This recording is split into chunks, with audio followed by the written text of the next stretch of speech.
Well, Obamacare was supposed to get rid of the skimpy so-called bare bones insurance coverage, but a loophole in the healthcare law is allowing many companies to keep those cut rate plans as long as they offer another plan that complies with Obamacare. Joining me now to talk a bit more about it, Scott Gamm joins us, financial advisor, founder of HelpSaveMyDollars.com. Good to see you. A lot of consumers can't afford these plans. Is that true? It's true. Under Obamacare, employers have to provide at least one plan that offers extensive health care coverage that doesn't cap premiums beyond 9.5%.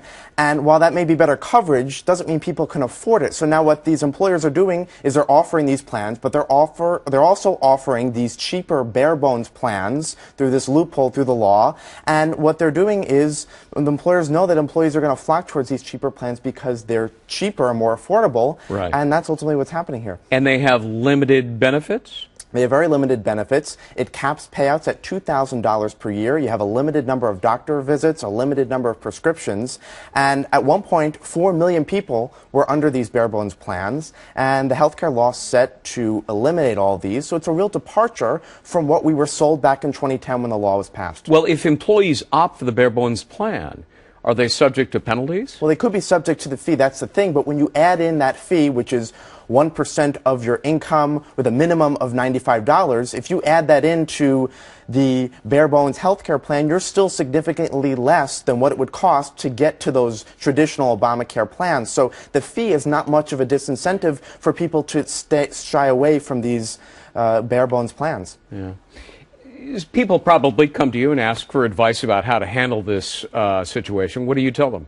Well, look, if you're going to see your premiums increase, it's a matter of altering your budget to fit this into it. Because, look, there's no magic here. Either you have to make more or spend less. So if you see your premiums going up by $500 a month, which is what a lot of people are seeing, or you're getting prepared for higher deductibles, that's part of your budget now, and you need to look line by line and say, well, where can I fit this in?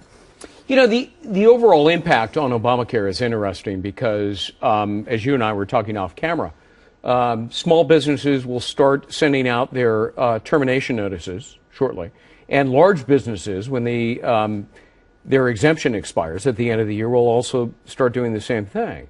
I mean, I was reading recently that up to 80 million Americans may end up losing their coverage. It's true. It's unclear how this whole thing will impact the economy right now, but over the next year, who knows? I mean, we could see, like you mentioned, tens of millions of people additionally losing their health care, and what this bare bones healthcare plan situation could add to the worries of the death spiral of Obamacare, because if you don't have enough money coming into the system to subsidize some of the older Americans that consume more health care, this thing could completely collapse.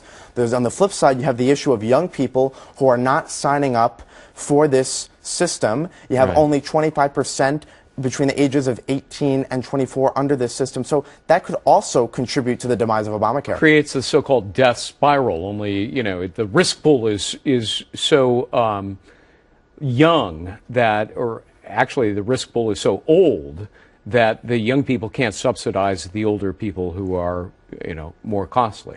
Right, because under this plan, consumers are no longer judged on their health conditions in terms of figuring out what they're going to pay for their premiums. It's now a matter of getting young people into the system to sort of spread the wealth around to other people and to balance out the entire equation. And if we don't see some of these stats start to change, it's going to be a real tough year for the system. Yeah. All right, Scott Gamm, good to see you. Good to see you. Thanks very much.